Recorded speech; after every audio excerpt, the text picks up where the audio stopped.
Metre tampering এর মাধ্যমে কিশোরগঞ্জে ঘটছে বিদ্যুৎ চুরির ঘটনা। বিদ্যুৎ বিল কমাতে মিটারের ভেতর কৌশলে বসানো হচ্ছে রেজিস্ট্যান্স। এতে করে বেশি বিদ্যুৎ খরচ করলেও বিল আসছে সর্বনিম্ন।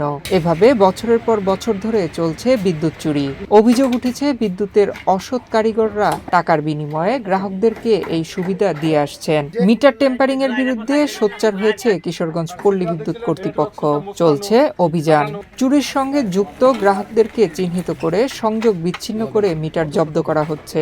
পাশাপাশি জরিমানা করা হচ্ছে সংশ্লিষ্ট গ্রাহকদেরকে। অভিযোগের ভিত্তিতে প্রায় 1 মাস ধরে কিশোরগঞ্জ সদর উপজেলার বিভিন্ন গ্রামে গ্রাহকদের মিটার পরীক্ষা করা হচ্ছে। 27 জানুয়ারি পর্যন্ত শতাধিক গ্রাহকের মিটারে অবৈধ রেজিস্ট্যান্স পাওয়া গেছে। এর মধ্যে 30 জন গ্রাহককে জরিমানা করে আদায় করা হয়েছে 25 লাখ টাকা।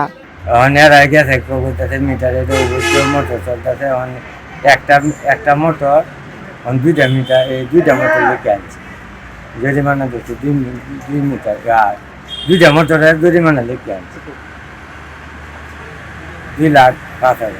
না, আমি তো খেতে কামারে কাজ করি, আমি তো এই ব্যাপারে কিছু কই থাকতাম না। তো মহিলারা বাড়িতে কি করছে না করছে এই ব্যাপারে তো আমি কিছু বলতে পারি না। ওহন মিটার লাগাইছে, হ্যাঁ খুললে লই আসছে, ওহন আইসি কইতেছে 68,000 টাকা জরিমানা।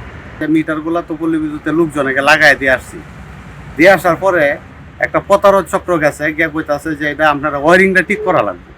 ওয়ারিংটা ঠিক করলে আপনার বিল কম আসবে, আপনি কারেন্ট বিলটা দেন। দিছে কারেন্ট বিল দেখছে 2,000, 2,500, কেউ 1,200, 1,000 যার বিল আসছে এটা দেখতে কইতাছে আমরা যদি ওয়ারিং ঠিক করি তাহলে আপনাদের বিল কম আসবে।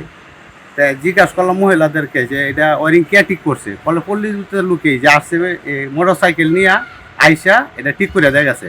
যে পরবর্তী মাসে দেখা যেতেছে বিল যদি কম আসে তখন আমার 2,000 টাকা দিয়ে দিবেন।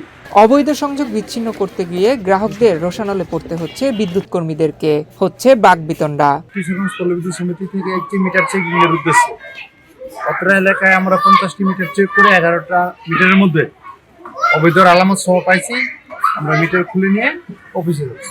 কিশোরগঞ্জ পল্লী বিদ্যুৎ সমিতির জেনারেল ম্যানেজার জানান, এর সঙ্গে অফিসের কেউ জড়িত থাকলে তার বিরুদ্ধে ব্যবস্থা নেওয়া হবে। রেজিস্ট্যান্সের কাজ হলো বিদ্যুৎ প্রবাহে বাধা সৃষ্টি করা। ওই বিদ্যুৎ প্রবাহ যে পরিমাণ হওয়ার কথা, আমাদের যে পরিমাণ বিদ্যুৎ বিলটা আসার কথা মিটারে, ওই পরিমাণ আসতেছে না। ফলে সরকারের রাজস্ব হারাচ্ছে আর সমিতির সিস্টেম হচ্ছে বাড়তেছে। আর আমাদের এই অবৈধ সংযোগ বিচ্ছিন্নকরণ অভিযানে আমাদের সমিতি কর্মকর্তা কর্মচারীরা তারা আপ্রাণ চেষ্টা করতেছে যে অবৈধ সংযোগটা নির্মূল করার জন্য।